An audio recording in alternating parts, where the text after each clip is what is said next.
అందరూ లైక్ చేయండి, షేర్ చేయండి, సబ్స్క్రైబ్ చేయండి, మా ఛానల్ని సపోర్ట్ చేయండి. ఒక పెద్ద అడవిలో ఒక సింహం ఉండేది.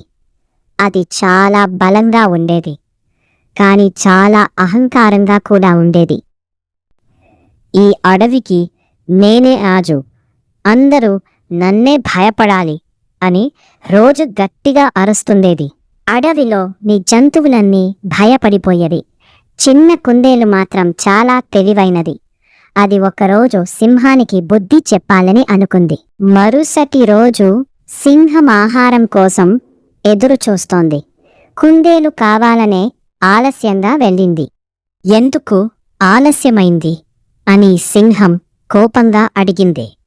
కుందేలు భయపడినట్టు నటిస్తూ, మహారాజా, ఇంకో సింహం వచ్చింది, అది నేనే అసలు రాజు అని చెప్పింది.